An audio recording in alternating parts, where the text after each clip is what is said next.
Terima kasih Anda masih di Newsroom. Pemirsa, Lembaga Survei Indonesia merilis terkait peta kompetisi Pilpres dan sikap publik terhadap isu-isu nasional dipaparkan. Partai Perindo masuk dalam urutan kedua pilihan partai setelah Demokrat.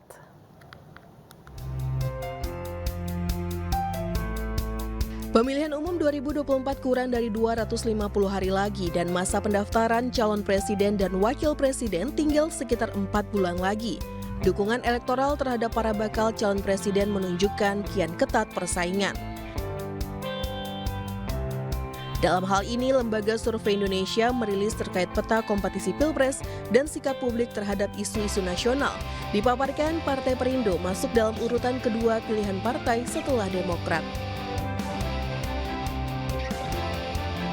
Berdasarkan pertanyaan responden yang dirilis Lembaga Survei Indonesia atau LSI, yakni jika pemilihan anggota DPR diadakan sekarang ini, maka daftar hasil survei menunjukkan Partai Demokrat memperoleh 4,4%.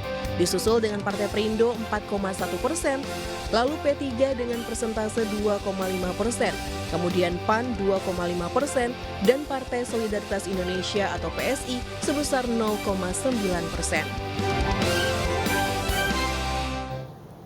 Dan pemirsa, untuk membahas selengkapnya kami telah terhubung dengan Direktur Eksekutif Lembaga Survei Indonesia Jayadi Hanan dan Wakil Ketua Umum DPP Partai Perindo Ferry Kurnia. Selamat petang Bapak-Bapak. Selamat petang Mbak.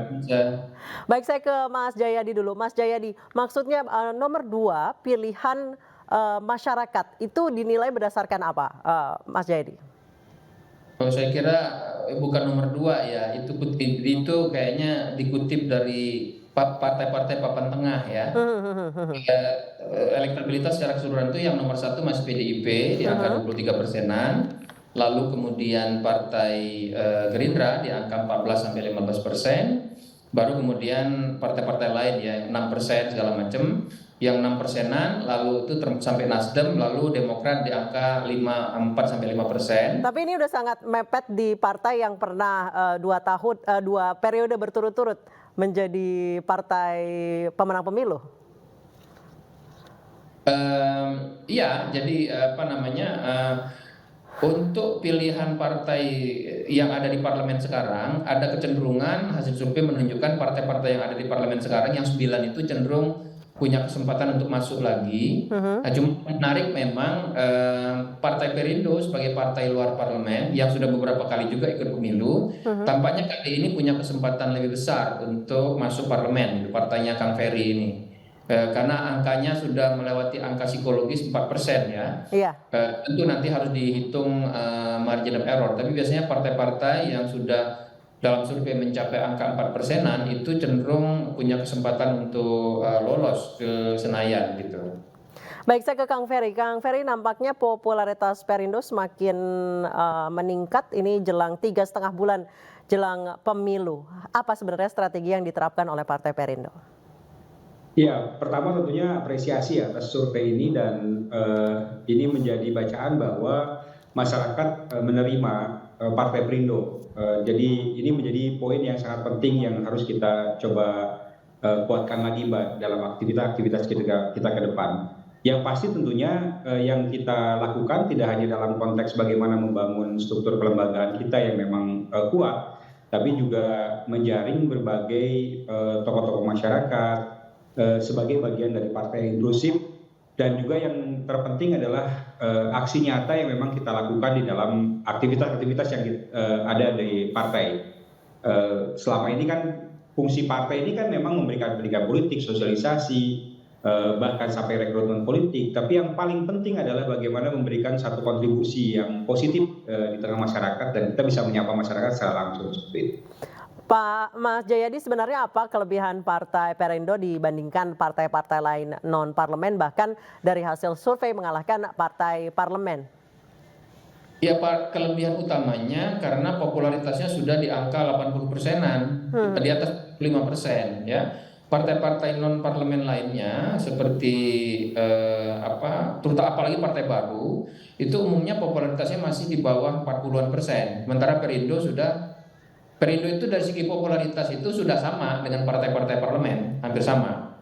Jadi itu satu. Yang kedua kemudian tampaknya ini dugaan saya, Perindo berhasil menampilkan sejumlah tokoh di tingkat nasional maupun lokal yang tampak memberikan daya tarik kepada para pemilih. Selain tentu saja kemudian kemampuan Perindo untuk mensosialisasikan diri melalui media massa yang cukup masif. Jadi semua itu kemudian berpengaruh kepada bukan hanya tingkat pengenalan masyarakat, tapi juga tampaknya pola sosialisasinya itu cenderung lebih memberikan kesan dekat dengan rakyat ya. Misalnya ada program, saya lihat ada program UMKM gitu ya Kang Ferry, lalu ada program gerobak-gerobak UMKM yang terus-menerus disosialisasikan oleh Perindo, itu tampaknya memberikan resonansi yang cukup positif kepada publik, sehingga kemudian ada kecenderungan Perindo mendapatkan dukungan yang tampaknya lebih banyak dibandingkan dengan pemilu sebelumnya.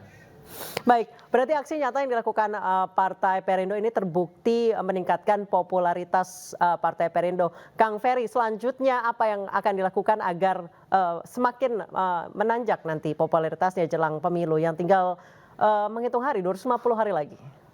Ya, ini bacaan penting Mbak terkait dengan hasil survei ini. Tentunya ke depan kita harus melakukan upaya-upaya yang memang lebih terstruktur, lebih masif, dan lebih menyentuh masyarakat secara luas. Jadi insya Allah kawan-kawan kami di Bacalek-Bacalek ini akan turun ke masyarakat, menyapa masyarakat dan menegaskan bahwa Partai Perindo adalah partai alternatif yang bisa memberikan kontribusi positif bagi masyarakat seperti itu. Itu yang nanti akan kita lakukan secara terus-menerus kepada masyarakat dalam rentang 5-6 bulan ke depan seperti itu di tahun elektoral ini. Tapi tentunya yang paling penting adalah kan membawa gagasan, membawa semangat bahwa kita bisa memberikan sesuatu yang dirasakan oleh masyarakat. Itu yang paling penting, karena kan yang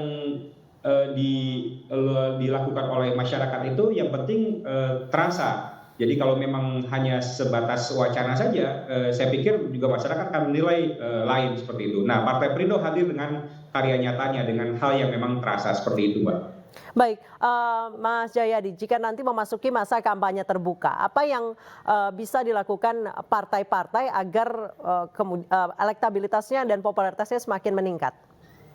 Pertama, mereka harus punya tokoh-tokoh lokal yang punya kedekatan secara emosional, psikologis dengan masyarakat.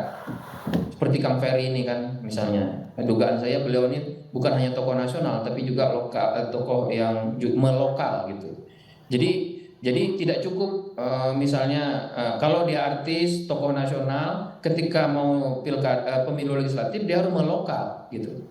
Jadi tidak cukup Kang Ferry hanya modal sebagai tokoh nasional, tapi kalau di lokal tempat dapilnya orang merasa tidak punya ikatan secara emosional psikologis, maka itu tidak akan berpengaruh juga secara kuat ya. Yang kedua tadi yang disampaikan oleh Kang Ferry, kalau kita lihat hasil survei, hasil riset ya, tokoh yang akan dipilih masyarakat untuk menjadi anggota DPR atau DPRD itu adalah tokoh yang dianggap merakyat gitu.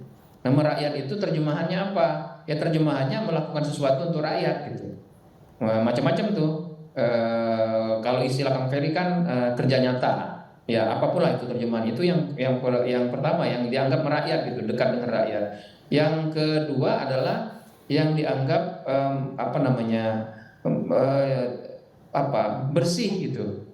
Yang dianggap punya kejujuran, punya integritas. Itu yang masih cukup berpengaruh. Lalu yang ketiga adalah yang dianggap memiliki rekam jejak sebagai orang yang mengerti cara mengambil keputusan di pemerintahan, yang punya pengalaman kepemimpinan dan sebagainya. Contohnya Kang Ferry lah kira-kira gitu. Kalau itu dikelola dengan baik, maka tokoh-tokoh lokal di setiap dapil itu kan akan mampu memberikan sumbangan suara ke tingkat nasional. Jangan lupa pemilu legislatif itu bukan pemilu nasional. Yeah. Pemilu legislatif itu pemilu lokal, walaupun dia untuk DPR pusat, ya kan? Jadi lokal itu yang penting. Maka selain tokoh lokal, programnya harus lokal. Kemudian cara pendekatannya juga harus cocok dengan masyarakat di tingkat lokal. Kalau itu dilakukan, maka setiap calon di tingkat lokal itu akan menyumbangkan sekian persen, 0, sekian digabung ke misalnya kalau untuk tingkat nasional 80 dapil itu akan mampu mendorong Perindo atau partai manapun memenuhi prasyarat minimal 4% parliamentary threshold gitu. Baik, Kang Ferry, tadi tantangan dari Ya. Mas Jayadi, sejauh mana Partai Perindo merangkul tokoh-tokoh lokal yang menasional? Ya, saya pikir ini menjadi penting, Mbak. Jadi kenapa misalnya partai kita adalah partai inklusif? Karena memang kita banyak menjaring tidak hanya tokoh-tokoh nasional yang melokal atau tokoh lokal yang menasional, ya kita harus upayakan betul-betul bisa ikut terlibat di dalam aktivitas kemasyarakatan yang ada. Jadi ini yang memang menjadi kuncinya yang tadi yang disampaikan oleh Mas Jayadi tadi, bahwa kalaupun dia tokoh nasional tapi tidak melokal, saya pikir itu juga akan ditinggalkan oleh masyarakat. Nah, oleh karena itu kami mencoba menjaring banyak tokoh-tokoh yang ada untuk dia betul-betul bisa berbuat, bisa memberikan karya nyata dan bisa memberikan satu kontribusi positif kepada masyarakat.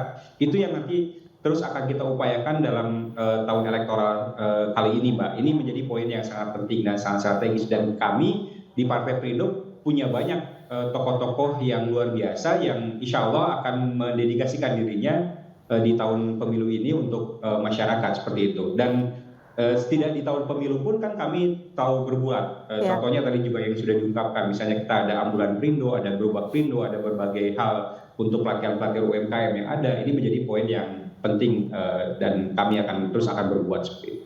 Baik, terima kasih Kang Ferry Kurnia dan terima kasih Mas Jayadi Hanan telah bergabung bersama kami di A Newsroom. Selamat petang Bapak-Bapak. Selamat petang, Terima kasih.